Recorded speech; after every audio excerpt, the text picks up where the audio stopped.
Welcome to Diamond Niners Weekly for Week 6 of the 2021 season. This is the late night edition. We are back on the air talking all things Charlotte 49er baseball. As always, this is Nick, joined by Kevin. What's up, Niner Nation? Producer Brad. Hey. And soon to be joined by Coach Woody, live from Bowling Green, Kentucky. They are off the practice field. They're headed back to the hotel. He's going to catch up with us. He'll be here. Well, you're stuck with us until he gets here. So we apologize for that. It's like the old days, Kevin. No Coach Woody. It's just us saying whatever comes to our mind, right? Yeah, we're just dropping tons of knowledge, tons of nuggets about Niner baseball like we used to before we had a special guest on with us. So yeah, it's a throwback Thursday. So this is what we're doing. Yeah, it's throwback. So the guys they're coming off the field. Practice is over. They're heading back to the hotel. Coach Woody's gonna get with us here in a minute. Don't forget they're in the Central Time Zone, so it's not as late there as it is for us. So it's all good. We're drinking coffee and we're ready to go. All right, let's get right in and talk some Niner baseball. Top stories, Kevin. Going back to last weekend, it was a big weekend of Niner baseball against Rhode Island. We talked how that series wasn't going to happen, and then it almost didn't happen, and then it did happen. And what ultimately happened was the Niners took 2 out of 3, picked up a series win against a really tough, really gritty Rhode Island team. I mean, they were impressive with their tenacity. That first game Saturday, that was the big deal of the weekend, the doubleheader down at Truist Field in uptown Charlotte. Niners got kind of a strange game in that first one where the Niners pick up the 1 run in the first inning and then end up winning it 2-1 with 1 run in the 10th that the Rams walked in. Niners fall in game 2, which was 7 innings. Kind of a frustrating game where the Niners couldn't just quite get it clicking, but the boys bounced back on Sunday and got the series win. So that was the last non-conference weekend until we get to the very end of the schedule and do UNCW. But as we head into league play starting this weekend, that sort of wrapped up weekend non-conference play, Kevin. Great series win. Yeah, like you said, last home out of conference midweek. Got that behind us this now. We're heading into conference play on a lot of momentum. What a great week of baseball. I mean, we got to experience Charlotte Knights Stadium uptown, Truist Field. Great day of baseball on Saturday. Saw a lot of Niners out. We hadn't seen those guys in a long time. A lot of our friends, it's like a family reunion. Then the Niners come back, get a nice victory at the Hayes, and then 2 days later, you open up a brand new ballpark in front of lots of eyeballs are on the program this week, and it was great, great to see, great to have a lot of success, and it was fun, a lot of fun. Yeah, let's talk about that deal down at Truist Field. I mean, everybody talks about the backdrop that stadium has, and it is fantastic, but the nights were just great. The concession stands were open and humming. They were selling food. They were selling beer. We had a ton of people there. I mean, I know the capacity was limited, but it felt like a lot of people were there. Yeah, that's definitely the most people I've been around in a year. It was nice. It was nice. It felt like things are getting back to normal. Springtime, nice and sunny. Concessions were flowing, and people were having a good time. I don't know how you guys felt, but I mean, yeah, that's the biggest crowd any of us had been in a long time. But I mean, I was totally cool with it. I mean, it felt good that we were outside. People were respectful of distance and stuff like that, but everybody was just kind of having a good time, being respectful. But I mean, it felt right. I didn't really at any time feel like, you kind of, we've been away from crowds so long, you never know exactly how that's going to go or how am I going to feel about this. But man, it was awesome. Everybody was just happy to be out. It was, like you said, the weather was great and playing Niner baseball. And I mean, just good stuff. What I thought was interesting coming out of that, talking about the crowd, and Mike Hill made reference to this. He did an interview early in the week with the guys at Minor Obsession, and they were talking about this game. Mike Hill made a great point that sort of the theory early on, or the early games that we played at then BB&T ballpark uptown, we always had a marquee opponent. You know, we had an ACC school, we had an SEC school, and that kind of helped drive attendance. But that was also on a weeknight.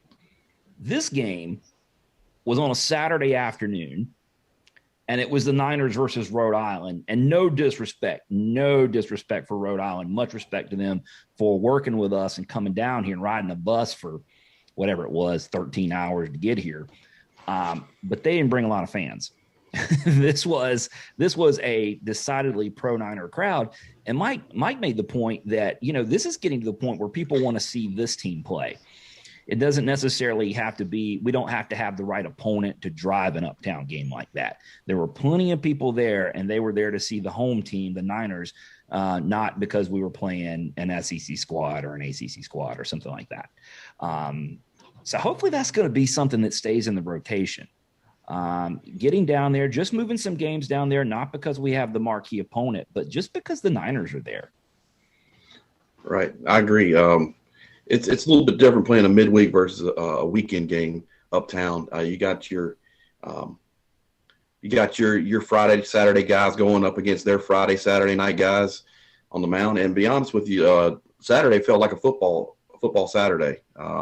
We were out there all day, beautiful weather, seeing everybody, hanging out. Felt like a football Saturday, and I'd love to see us do that more. Maybe a Friday night game or a Saturday night game in the future with conference opponents, weather schedule permitting with the Knights. I know this year is kind of odd because they're getting ready to start up in a week or so. But those early season out of conference games, out of conference weekends, those will be great to have a Saturday or Friday night game at Uptown Park. Hopefully the Knights will work with us and let us, you know, you were way ahead of your time on this, Kevin, because you've been calling for like a key Saturday game to be moved up there, like ever since we've been doing this, instead of it being like a Tuesday thing, that it should be like a Saturday thing. So if we were bringing, like, you know, if Rice was coming in or Southern Miss was coming in or FAU was coming in to do a Saturday uptown, I mean, you called that a long time ago, and it finally happened. And guess what? What you were asking for finally happened, and it worked great. So, see, you were on to it. Well, what do they say about blind squirrels? Oh, man. You're a visionary. You're a visionary, Kevin. Now, the no offense to the Niners, obviously, or the Rhode Island Rams, but some pretty awesome stuff happened after the game, right? Because they were running a promotion where kids could go play catch on the field. So Kevin and I went. Yeah. When they had the promotion was you can play catch on the field, and I know you're wanting to catch a Robert Woodard fastball, and you didn't get that opportunity, but you did get to catch a fastball from me. So I hope that was a consolation prize for you. Well, I actually caught several of them, and several of them I didn't, but that's all right. We're going to, you know, I'm going to stay after Woody. I'm going to get that Robert Woodard heater before this is all over with. Okay. It's going to happen. But we got out there, we played catch with Homer the Dragon. There's some really ridiculous video that we did not post of me trying to throw a ball so that Kevin could like rob one at the wall. And it's really dumb video. Maybe we should just put it out there. That's some high level athleticism on that video. Kevin easily gets several inches off the ground going after this ball. So it was fantastic.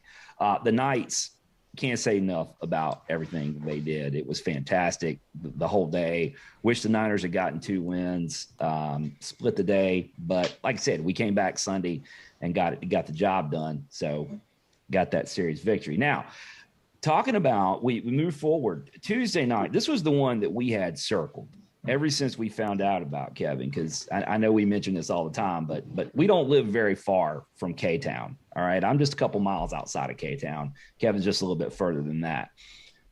Niners got the chance to open up Atrium Health Ballpark. This is a crazy story. If you ever went to old Fieldcrest Cannon Stadium, folks, you know what we're talking about. Fieldcrest Cannon Stadium opened in, I think, 1995. Kevin, I think was the year. Yes. It was not nice when they built it. I mean, let's just be honest. I mean, it looks like a stadium. We always said it looks like a stadium that they started working on, ran out of money, and then just like finished. Said, okay, here's what we got to do to finish it. As it turns out, that's basically what happened. It is what happened. No shade. The facilities, it was dated, but anyway, no comparison to what the Cannonballers and the city of Kannapolis have built downtown in terms of ballpark. Now they got it completed. They were supposed to open that park last year for a season that never happened. So they've been trying to make ends meet this last year by opening concession stands for lunch. You could go get a hot dog and like do a Field of Dreams kind of thing where you sat there in the stands and stared at an empty field. You could the Kinetic Club upstairs open for brunch and for lunch and stuff like that. I mean, they've been doing everything. They opened up their store in there for merchandise sales. They've been trying to do everything they can to just kind of to make ends meet like everybody else during this pandemic. And they finally got to host a game, and we finally got to go into this park. We watched them build and kind of sort of, we live in the shadow of it, really. And doggone if it wasn't the Niners that got to play that first game. And on top of that, we got to play in in-state foe. Awesome night. And Ken, let's just go ahead and get it out in the open. We just kicked the crap out of App State. I mean, just look, it's right there. That's all you need to see. Okay, great night. I do want to get this out of the way because I'm going to get this out of the way before Coach Woody comes on here. I want to go ahead and give a shout out to App State baseball because even though they were not able to participate in the first victory at Atrium Health Ballpark, they couldn't put that in their column. They did pay the appropriate respect to K-Town's favorite son, Dale Earnhardt, because as you can see here, let me get my finger. Here it is. 3 right there. There we go. 3 for Dale. Happens to be under an E, but there you go. 3 for Dale. Kudos to you, App State baseball, for paying proper respect to K-Town's favorite son, Dale Earnhardt. And for those of you who are just listening and not watching, my friend Nick has the line score from the right field scoreboard in his background tonight, and he is pointing at the number 3 right now for 3 errors. There. So 3 errors, App State. Good on you. I know that's why you did it, guys. Appreciate that. It was a great night. Offense exploded. That third inning lasted about an hour, and I loved every bit of it. Pitching was great. Hale Sims came out his first start as a Niner. 4 strong innings. He had to sit and wait for that hour-long rally. They warmed up about 6 times over there in the bullpen, the bullpen is very close to the dugout. I mean, not to sidetrack, but if you're throwing a wild pitch in that bullpen, that's going in the dugout. In the dugout. At Truist, it's going like on the field. But at Atrium Health, it's going in the dugout. That's right. You got to have a lot of trust there, right? Right. And kind of the same deal when we went to the Knights Uptown game. We got to see a lot of folks that we hadn't seen in a while. A lot of Niners packed the place out as much as socially distantly possible. It was great. I got a chance to walk. What's that? Who did we see that we hadn't seen in forever? And the Kannapolis. You can't open up a ballpark in Kannapolis without guy Paul Buchanan. It's great to see him. It's the first time I've seen him since I don't know when the last time I saw him. He had a couple signs. He was a little light on the signs. I was kind of disappointed. He didn't have a "Welcome to Kannapolis" sign. He said he did have signs. Yeah, they're probably in Hall of Fame somewhere. They're in Cooperstown. They are in Cooperstown next to the. I think he said he is in the Guinness Book of World Records for foul balls retrieved. I don't know if that's true or not. I hadn't checked on it, but It was good All to right, see you, huh, guy. hey, so all right, here we go. Watch this.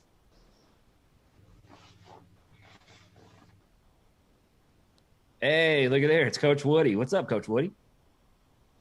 Oh, he's still connecting. Oh, wait a minute. He's still connecting. I jumped the gun. Coach Woody, are you with us? I'm here. I'm here, Oh, guys. man. How's everybody doing? We're doing Doing great. good. We're just sitting here telling stories about going to baseball games this week. Man, I knew you would have that picture as your backdrop this week. We are on live right now. We are on live, just so everybody knows. I know you too well. I knew you would do that. I knew it. Yeah, but you didn't know I was going to congratulate App for paying respect to Dale Earnhardt by putting that 3 on the board. There you go. You know, I think I actually got Woody right there. He didn't even know what to do with that. You didn't know what to say. Just going back to Kevin. We're live now. We're live. So, man. So here's the deal. We were just talking about that inning with Hale, where he had to warm up several times because the third inning just kept going and kept going. Yeah. What's he doing over there? I mean, he's like going, man, am I ever going to get to pitch again? Yeah, I mean, it was about 4. Well, he had to wait twice because the plate meeting was the longest plate meeting I've ever been a part of. And then he had to wait again for that for 45 minutes. And I mean, Hale's like probably the last guy I worry about waiting for 45 minutes. I mean, every time I look over, he's got his full sweat going, which, is not hard for him. He's intense. Like, he's really intense when he pitches. And then, but he's got plyos, which are these kind of rubber balls that guys can throw off the wall, that kind of deaden. And they usually use them to warm up before the game or before they come into relief. But we also use them between innings to kind of stay hot. And, he was just doing that. And, it's his first start of the year. So he had plenty of adrenaline going. Yeah, it was fantastic. For those of you that weren't there, weren't following the game live, to give you an idea, I mean, when Woody says like that thing with the bottom of the third was 45 minutes, he's not kidding. So our buddy Joe Bridgman and his wife Anna were there with their daughter Ruth, and Ruth let her parents know that it was time to go home, and they live in the K-Town area as well. They left at that first pitching change in the bottom of the third. Joe and Anna took their daughter home, gave her a bottle, put her to bed. Anna told Joe, why don't you just go back up to the ballpark? He got back. He texted me and said, I'm on my way back. What inning is it? I said, it's the bottom of the third. He said, no, it's not. I left in the third. I said, yeah. He got back. It was the top of the fourth. So he went and put a toddler to bed and got back. And he basically got back in the bottom of the third. That's how long ago. As a coach, we've all been on. I've been on both sides of that, So it's it certainly feels better to be on the good side. But unfortunately, no matter who you are, like that kind of stuff can happen. And it's one of the great things about baseball. Like it's there's no clock. You have to throw the ball over the plate. You have to get the hitter out. And to me, it's actually one of the best parts about the game. Yeah. So just the all around, we were talking about this week that you guys had, and you go 3-1 on the week. But it's such a challenge for everything you're dealing with in this day and age. You're trying to get ready to go on the road and everything. You're changing ballparks. Just fantastic to come out 3-1. Going back to that series quickly from last weekend with Rhode Island, which we were so thankful to them for coming in. But Rhode Island turned out to be, we kind of knew this coming in, but Rhode Island turned out to be a really tough, gritty team. They're a good team. Yeah. And it felt like they only had like 20 players in their dugout too. Like that's the other thing. It was just kind of like, here we are. And they threw a bunch of punches. That team, like Rhode Island Rams, Coach Serrato, Coach Vance, those guys, coming down 15 hours on a bus, 3 games in 2 days, 15 hours back. I mean, they got my respect. Yeah. I mean, kudos to them for just even being willing to do that and let us get the games in and enjoy Truist Field and all that entailed. So with we got the bulk of non-conference play behind us now. The Niners are sitting there at 11-8. Which is good. RPI numbers are really interesting this year. We've been kind of starting to dig into those a little more. The Niners are sitting there at 41. RPI is going to be a little weird this year, just because of the various conference arrangements for like for example, the Big Ten's not even playing out a conference game, so it makes it a little weird. But we've got a 14 strength of schedule. I mean, a strength of schedule of 14. That's not a fluke. I mean, when you look up and down the conference or the schedule we've played, it's been killer. Yeah, no, I mean we haven't had a layup all season for sure. Not that there really ever is one, but we, I mean, go on the road to Greenville and you got Tennessee that comes in and you played really. I mean, William and Mary, they played really well at UNC Wilmington this past weekend.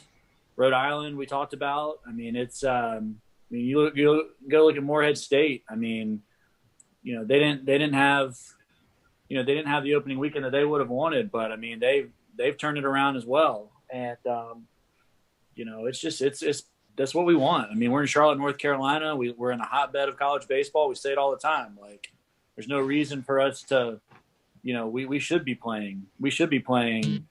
Anybody and everybody each and every year. I mean, and we do, just because of the part of the country that we're in. And we've got a beautiful ballpark. The teams want to come play in and, so many good ones around us. So, that's why we coach at Charlotte. That's why our players came to Charlotte, is to play in high caliber games. Coach, I want to rewind a little bit. Saturday was pretty special. It's a pretty special day for our program. A lot of eyeballs on the game on Saturday. Tell us about your Saturday playing at Truist Field in your hometown of Charlotte, North Carolina. You guys step on the field with those nice cream Block C on the chest uniforms.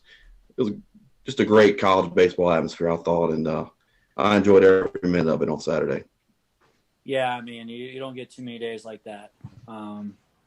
Special. I couldn't get to the yard soon enough Saturday morning. And really just tried to stay present and stay in the moment all day. It's so easy as a coach to you're always looking at the next inning or the next game or the next day or the next week. But really tried to, and I think our whole program did. We really just tried to stay in the moment and enjoy the entire day. But some things that really stuck out to me were kind of behind the scenes that's the first team picture we've ever taken. I don't know if you guys saw the picture that I posted of us before the game. But when COVID shut us down last year, we were scheduled to take a team picture a week or two later. And, with everything and the uncertainty of the virus, we obviously, we postponed and canceled that, and we didn't have a chance to take a team photo. And, it wasn't really planned, honestly. It was kind of like we're all just getting ready to go out for team stretch. And I can't remember who it was, but somebody just, we just decided as a coaching staff, we're like, hey, let's stretch 5 minutes late and let's go take a photo. And we all got together, and Selwyn Anthony, our social media intern, she does a phenomenal job with pictures and our social media presence. She took some great photos of us. It felt like a day where we really came together as a team and as a program a little bit more. It really was. Kevin's term for it today, that day, was it felt normal. That's the way it felt in the stands, and it was nearly a perfect day. I mean, obviously we split the doubleheader, but it was nearly a perfect day, except I never got a fastball from Robert Woodard on the field after the game. It just didn't happen. I had to settle for catching Kevin, and that is what it is. You know what I'm saying? It's probably about the same speed. So don't worry about it. Well, thank you, Coach. I appreciate that. Yeah, I mean, I'm just being honest. Okay, that's all right. You know, I did the best I could with what Kevin had to offer, and I told everybody else before he got here, there's some ridiculous videos we have that we have not shown to anybody of us doing things like throwing the ball up so that we can rob them like off the wall and stuff like that. And gotta see it. Gotta see it. If we don't see it, it didn't happen. Well, let's just say it didn't happen. Let's just say it didn't happen. We were trying to do our Carson Johnson and Todd Elwood imitation out there because both of those guys made some great catches in that game. But we were just trying to follow in their footsteps, literally. Yeah. No, they did. I mean, gosh, especially in that first one, our outfield play there late. If we don't make those catches, that could have changed. That probably changed the entire outcome of that game. Those were tremendous plays. We were actually not trying to lay out like those guys. If I could get in the air like Carson did on that one catch, I probably would have just not gotten back up. That was full extension. Yeah. But not yeah, you mentioned the defense. In that first game, we scored in the first inning, we scored in the 10th inning. Bryce McGowan pitched a great game, and I didn't know it at the time, but it was his 21st birthday, so happy belated to Bryce McGowan. Bullpen came in, put some zeros up, got some great defense, and then we literally walked it off in the 10th. Take us through those final few innings, Coach, on Game 1 on Saturday. Yeah, no, I mean, it came down to both starters really settled in, and I think his Twitchell was really tough. Two very different styles of pitchers in Bryce and Twitchell, but both equally effective and got both the teams deep into the game. And, we had to really match up there at certain points of the game. And our bullpen in that first game was tremendous. I thought Gus Hughes and Jackson Boss and some guys made some really big pitches there for us in Game 1. And, when the home team, fortunately we were the home team and got the last crack at it. And that was a good arm that they were throwing against us, and we just had a tough time finding the zone. And our guys, had really great plate discipline and had the walk off. Yeah. So Coach, when we moving forward to look at the week as a whole, and I know we normally do like weekly awards with you. You may not have those handy right there sitting in your hotel room in Bowling Green, Kentucky, but I see we're putting you on the spot. Let's just go through as far as the week that goes. Yeah. Let's kind of look at some of the performances that stuck out to you, if we could do it that way. Yeah, no, I mean, you got to start with Bryce and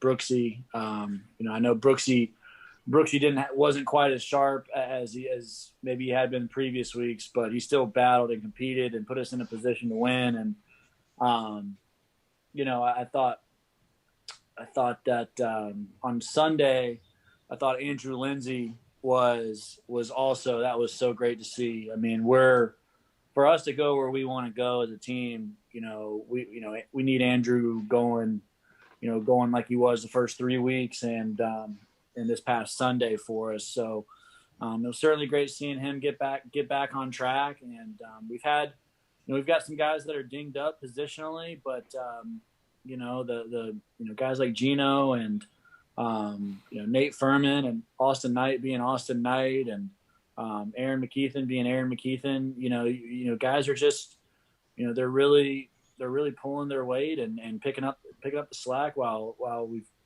we're dinged up a little bit. And, it's like you said, that Rhode Island team, they're a really good team. That's a tough series to win. It took everybody.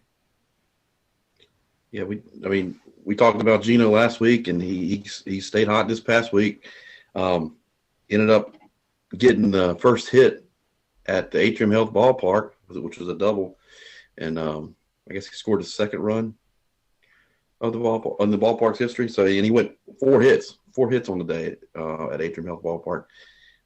He's only getting hotter, and he's moving positions. He went from second to first, making a good transition there. 0 errors on the board for the Niners all week. Well, there was 1 error in Saturday's game, but didn't really affect anything. But zeros for the rest of the way this week. Talk about Gino's play, especially in the field and at the plate. Yeah, I mean, Gino's just so talented, and he's such a great kid and great teammate. And, we knew there, I mean, we had seen it in the fall. He was a little bit dinged up in the fall, so he didn't get as many reps as he should have. And, so really the preseason was kind of like his fall as far as, kind of a little bit of a late start on the development, facing college arms. But we knew, the first week or two when he wasn't quite in there yet, we knew he was getting closer and closer. And it just took one opportunity. It took one opportunity, for him to get in there in a little bit more staying role versus a pinch hit role, and he's running with it, and that's what we talk about all the time is you never know when those opportunities are going to come. You just got to work and stay ready. And to his credit, he has, and he's, the talent's through the roof. The talent is through the roof, and we knew that in the recruiting process. I mean, B-Rob just did such a fantastic job recruiting Gino and his family to come to Charlotte and join our program. And, our whole coaching staff, we really worked, even after he was committed to continue building a relationship, and had to fight the draft and the Cincinnati Reds and some other clubs for him to get to campus. And, I'm thankful he's here. He's a great kid. He's a tremendous teammate, and his talent is really starting to show out. So, Coach, if you could talk in the general sense about the offense, since we're talking about those performances, for a few games coming into, say, Tuesday night, offense was working through some things. The run production was down a bit, and then you have a game like Tuesday. It's not. I don't think it's necessarily that you're doing anything different. It's just that everything kind of comes together, and suddenly you're putting 18 hits on the board. Talk about how a performance like that on Tuesday night not only breaks you out of maybe some doldrums you were in, but propels you going forward. Well, I think it reiterates to the guys that nobody's got to do it by themselves. I think sometimes when you're offensively, you feel like there's a lull or a stretch. Like you feel like you've got to be the one to get in the box and you've got to hit a ball 500 feet. Sometimes it just takes a walk, and then it takes the next guy, executing a hit and run. And then it takes the next guy to, get a base hit and just string stuff together. And it's not like, it doesn't have to be just, home run, double, home run. It's great when it does happen, but, I just think it reiterates to the guys that, the hitters that are behind, whoever's hitting, he's got good hitters behind him, and they don't have to put all that weight and pressure on themselves. They just have to go up there with a good approach and a good plan. Like we talk about all the time, stay with that approach and stay with that plan and compete with 2 strikes and less than 2 strikes. Try to do as much damage as possible on pitches that they can drive. And if the pitcher makes a good pitch with less than 2 strikes, you just let it go. And that's where I think sometimes when you're, offensively, you can kind of go cold. Again, everybody tries to swing their way out of it. Sometimes you need to take your way out of it. Sometimes you need to just take your way, let the pitcher throw borderline pitches for balls instead of getting yourself out on weak ground balls and weak fly balls and that sort of thing, and get yourself into better counts. And so, that it's not uncommon. There's every team around the country goes through stretches, and truthfully, it's just, you just stay with it. You keep plugging, and you keep going after it, because at some point you're going to break out of it, and so it's certainly great to see Tuesday night happen, and it's just it's in there. You guys have heard me say it 50 times. If we see it, we can't unsee it. So, it was certainly great to see, but I think it just bonded the hitters and a little bit.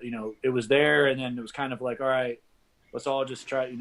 Each guy trying to kind of do maybe a little bit too much, and let's run the offense, let's string the offense together a little bit more and be connected. A little bit more of a connected chain.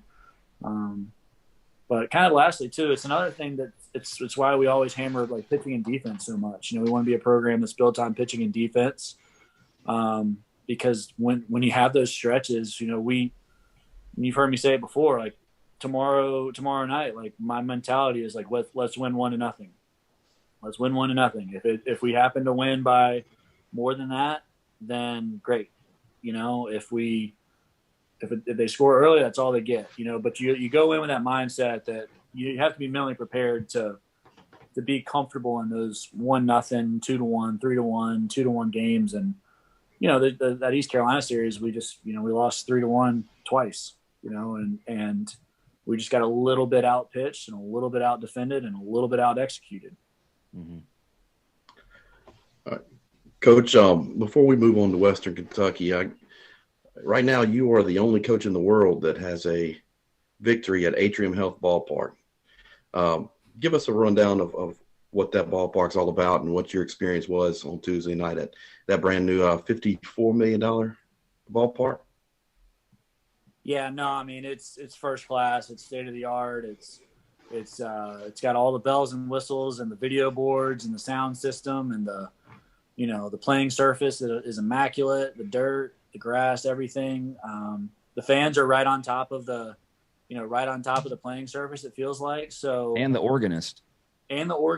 So, it's a great environment for families and to go out to a ball game, and they've got a really unique setup in terms of just the dugout suites. I don't know if you guys noticed that.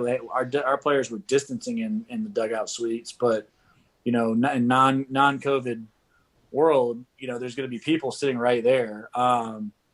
It's going to be interesting. It's going to be interesting for the Cannonballers manager. He's going to. There is no separator right there. I mean, no, there's none. No, I mean, it's nothing. I mean, it's a part of the dugout. It's not next to the dugout. It is. It is another dugout. It is two dugouts connected.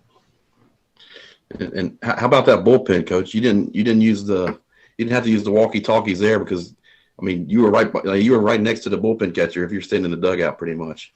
Yeah, our guys are probably laughing if any of our guys are listening, because they know that probably the most mad I ever get is when the walkie-talkies don't work, and I can't stand it when communication breaks down. And so Cobra 2 gets pissed. Cobra 2, I threw Cobra 2. I picked up Cobra 3. Cobra 3 didn't work. I threw Cobra 3. I picked up Cobra 4. So Colby Bruce Cobra 1, and I think he was sweating down there because I think he thought I was mad at him, and I wasn't mad at him. I was mad at the walkie-talkies. They weren't working. But did you eventually just walk down there? We eventually just kind of figured out that they could hear me, but I couldn't hear them.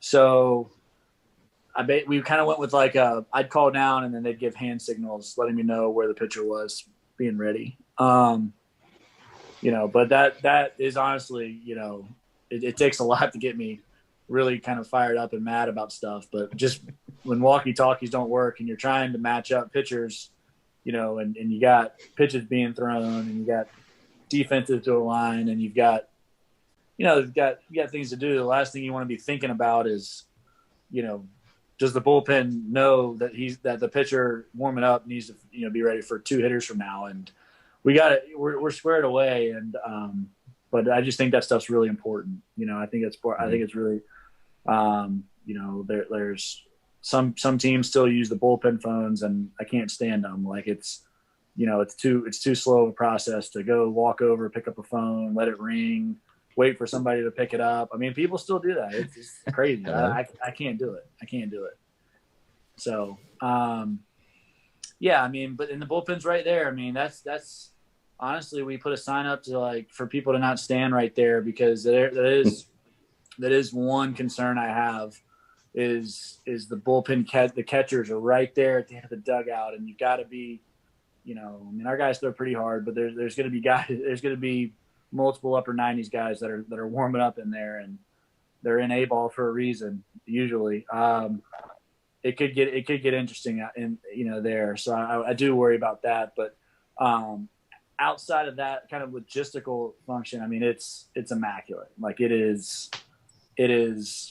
You can feel the history with the downtown Kannapolis right there, and the old buildings off in the distance, and just the the local convenience stores and everything right there as you're pulling up on the bus. It's just cool.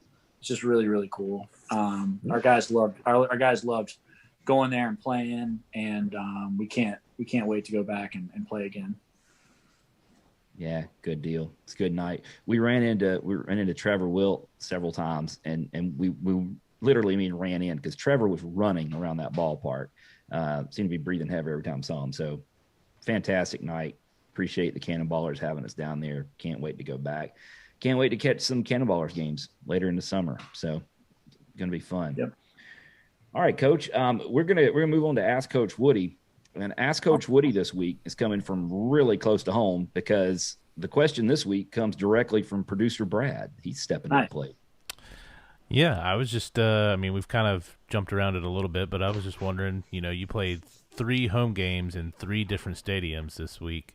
I was just wondering how that kind of affects the mojo and the process of getting ready, and if there's any advantage to that maybe later on in the season or anything.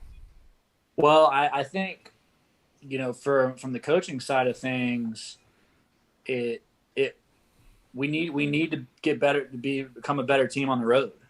We've played really good teams on the road this year, but it was great to see us, even though we were the home teams at Truist and we were the home teams at Kannapolis, it was great seeing us, get on a bus, take a ride, be in a new environment, go through our pregame in a new environment, compete in a new environment, and come out on top. I think, I don't think we could have scripted it any better as far as, look, we didn't play how we wanted to play on the road at Greensboro or Greenville, and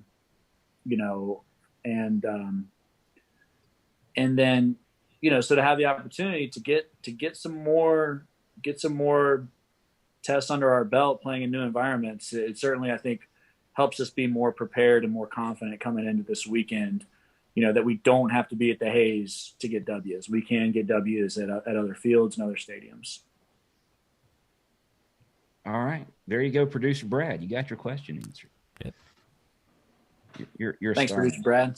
You're starting. Anytime.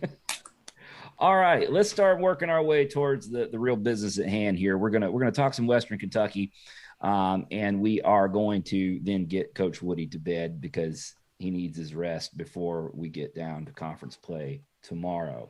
So this is the Charlotte 49ers Grand Slam Club look at the week ahead. Clearly, the Niners are on the road. It's time for conference play. They are in Bowling Green, Kentucky. For a 4-game set. Remember, folks, all our conference sets are 4 games this year. Friday night, two 7-inning double headers on Saturday. My tongue is just tied up. A double header on Saturdays, both games, 7 innings. There you go. And then a game on Sunday before the guys come home. So that's 6:00 tomorrow night. Now, I double-checked this. I was a little unclear. Kevin, you can correct me as usual here. As far as I can tell, fans should be able to see through Western Kentucky's Facebook page. I know they have the games listed. You can watch on their Facebook page tomorrow night and on Sunday. It doesn't say you can watch the Saturday games on there. So I'm not sure what's going on with that. So check back and see if they put a link for watching on the Saturday doubleheader. But starting tomorrow night, they already have a link up so you can watch the Niners play. You can always stream the game through our website, through Conference USA TV, and get audio with Sean. And One of the game tomorrow night is on 7:30. The game, so you can catch it over the airwaves there. So tomorrow at 6:00, Saturday doubleheader starting at 1 p.m. and then the finale on Sunday at 2 p.m. Coach, prep us for the Western Kentucky Hilltoppers. What are we looking for here? Yeah, I mean, tomorrow night might be, it's going to be another pitcher's duel. On paper it should be, with Bryce and Jake Cates going for them, and they've got one of the best pure hitters in the league, and Matthew Meyer. He's certainly a guy that we're gonna have to really execute and compete at a high level against to get out. But they're a tough, gritty team. I mean, they're a tough, gritty team. They've got a bunch of veterans. They've got a Sims family member on the roster, so that they're going to be tough. It was cool. Hale was sitting 2 seats behind me on the bus ride here, so I got to get a little bit of a rundown on not so much Western Kentucky, but more on Kentucky in general, and the spots and food and that sort of thing. But Hale's brothers on their team, and Coach Paulowski and I, we go way back. He's a very respected coach in our industry, and former Auburn head coach and pitching coach at College of Charleston, and actually recruited me out of high school when I was back in 2001, 2002. I was going down to College of Charleston baseball camp as a high school kid, and Coach Paulowski was there and recruited me to College of Charleston. So, just have a lot of respect for him and his coaching staff and their program. And we had a really good practice there tonight, so we got to see the lay of the land of just kind of the indoor facility, and they got pretty fast turf, so we got to take some ground balls and get some fly balls under the lights and get acclimated. So I'm just excited. This is our coaching staff together as a group. This is our first Conference USA weekend series. So, getting to see new campus, getting to see new stadium and new environments. And I think I looked it up yesterday. I think we actually only have 5 players on the roster that have actually played in a Conference USA baseball game. So that's just a lot of new experience for all of us, and something that we're really excited about and we feel ready for. You mentioned their bats, Coach. They crank out a lot of doubles. We've hit a lot of doubles, and they've hit more doubles. Third in the nation, doubles with 49. So, which is 49, by the way, is a fantastic number. But they're home. They've got 1/3 the number of home runs than we do, but they've got more doubles. So they're not necessarily going to hit the long ball as much, but they're going to slug. It's a fast turf, So I mean, if you hit a line drive over the infield, it's going to roll. It's going to be tough, on our surface. It's natural. So you hit a line drive to the outfield, the outfielder can kind of swing around it and cut it off and get it in. So it's going to be interesting to see. I mean, again, it just gets back to, executing good pitches and the guy, our pitchers that are successful pitching up in the zone, going for swings and misses, execute there, and guys who, really, pound the bottom of the zone and sink it more, they're really executing there, not kind of being caught in the middle. Because it is a faster surface, and balls can get the wall in a hurry. Speaking of turf, Coach, I had a question that brought a question to mind. This weekend at Truist Field, we played on natural surface dirt.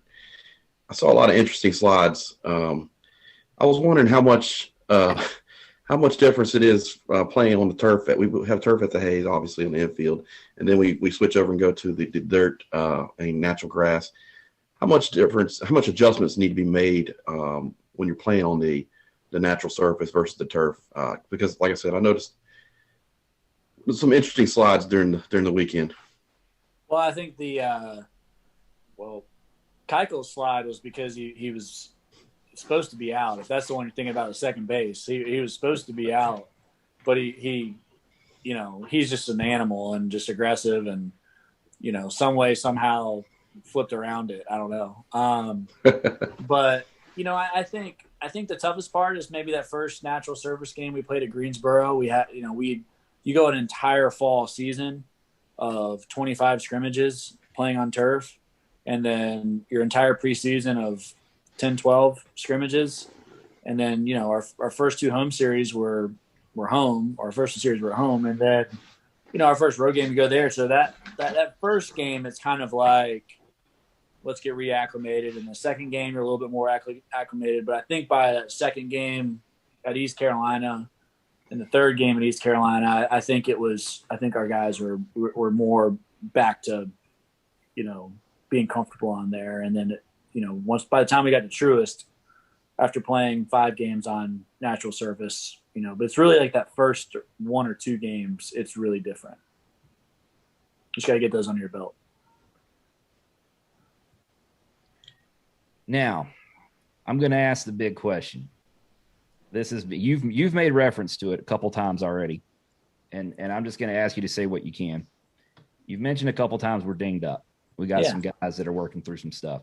Yeah. What can you tell us about availability for this weekend? Yeah, I mean, got some guys that are dinged up. David McCabe's on the trip. We're calling him Coach McCabe right now. I'm not expecting to see him available this weekend, but you never know. Brianna Richards, our trainer, is really good at what she does, and we're lucky to have her. And you know, we're just kind of taking a lot of these things. We're just taking one day at a time, not trying to rush it. We'd rather be a week late than a week early with some of these things, as far as, you know, preventing guys from, you know, having to really, you know, have things linger through or re-injure, you know, even if it's minor. So, yeah, I mean, you know, McCabe's day to day, Palali's day to day, Elwood's day to day. You know, so we've just got some other guys that are, you know, stepping up into having some opportunities. And over the course of a 56-game season, I don't necessarily think that's a bad thing. Yeah, I will say that, and he's just so athletic, he can do a number of things. Maybe first base is not Gino's natural position, but he did a really good job there, particularly on Tuesday night. He was the way he was able to. Dave makes a lot of throws look good the way he digs some of those balls out of the dirt. Gino was doing that on Tuesday night. Yeah, I mean, Gino's recruited shortstop. And so I'm a big believer that, you know, you try to recruit as many shortstops as you can. You know, that way you got one that can really play it, and you got guys all over the field that can really play it. You know, I mean, you know, Austin Knight, like, he's a shortstop. Gino Groover, he's a shortstop. Carson Johnson, he's a shortstop. Nate Furman, he's a shortstop. You know, and there's others. I mean, you know, so there just, you know, we feel really good about, you know, kind of if one of our players does go down, it gets back to what we said early on in the season. We don't want to be a team. We're not a team that's going to rely on one player for, you know, for production. Certainly the guys we're discussing are awesome players and huge parts of our team. But, you know, the game doesn't slow down. The game doesn't stop. You know, here we go. Like, Western Kentucky does not care. They do not care that we're missing anybody. I promise you. And just like Appalachian State, they didn't care. You know, when the game starts, it is, if you're available, let's go. And, you know, every player in our program is here for a reason. You know, they're here to help us. And you know, I actually, you know, I certainly would love to be at full strength each and every game. But there's actually a part of me that, you know, when things like this happen and you go through spurts like this as a team, I get excited. I get excited about seeing some guys in there, you know, getting their opportunities and running with them. And because, you know, I mean, just, you know, sometimes, you know, guys have it, you know, they just need that one opportunity. You know, I'm a big believer in that. So it doesn't phase our coaching staff. You know, I know the guys that are dinged up, they're frustrated because they want to be out there too, but they'll be back. You know, they'll be back, and when we get them back, we'll be a better team because guys have gotten these opportunities, and you know, these guys we're talking about are really great players, and they obviously help us.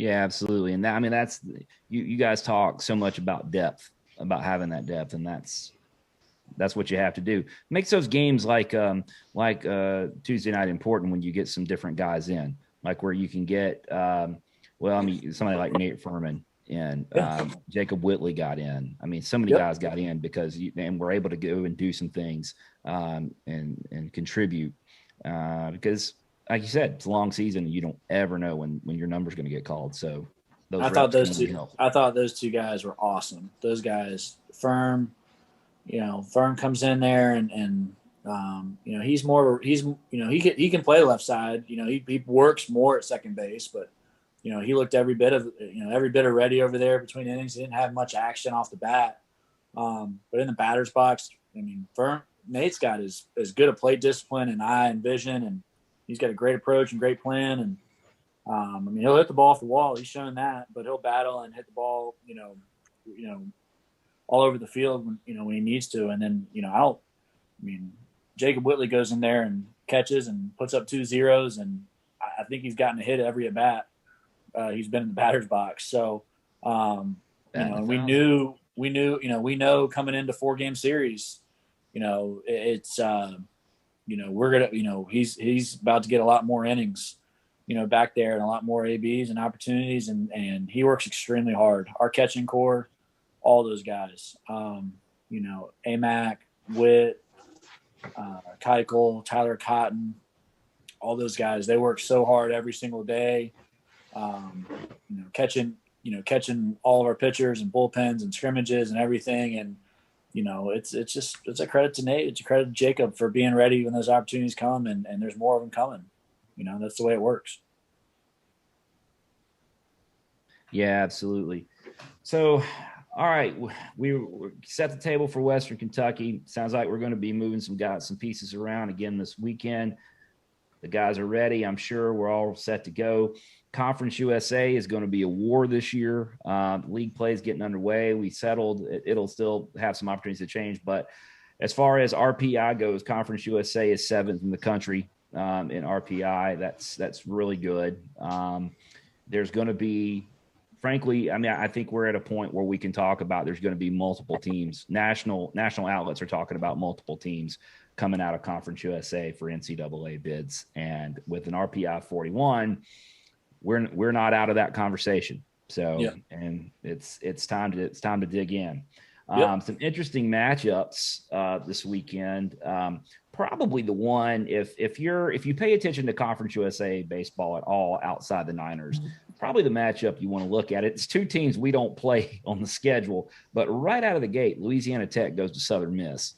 That's going to be a fun series. We're going to find some stuff out right out of the gate there, because those are going to be, they always are, but they're going to be 2 of the tougher teams in this league, and they play each other right out of the gate. So they play each other. The league office has a sense of humor, right? They play each other 8 times.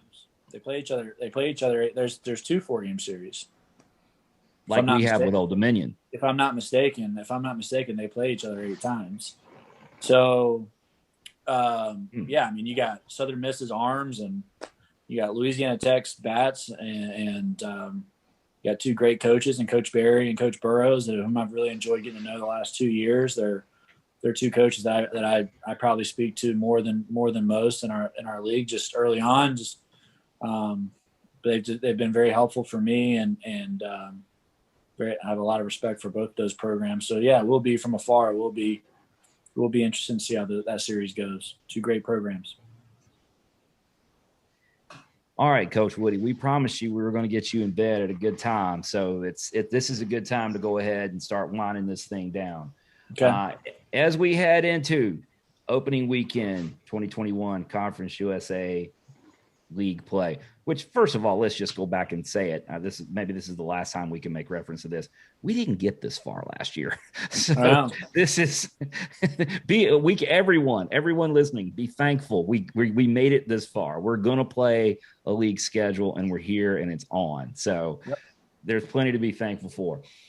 In addition to that, Coach Woody, what are your last thoughts on what promises to be a big win of 49er or a big weekend of 49er baseball?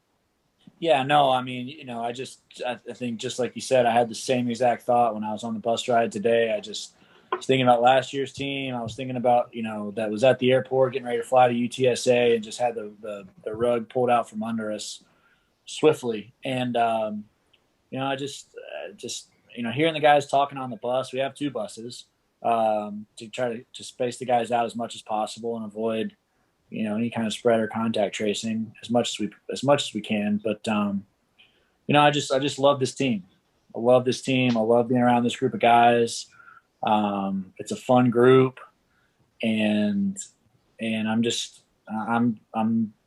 glad to be here with them. I'm glad to be here with them. I'm excited to see them play this weekend.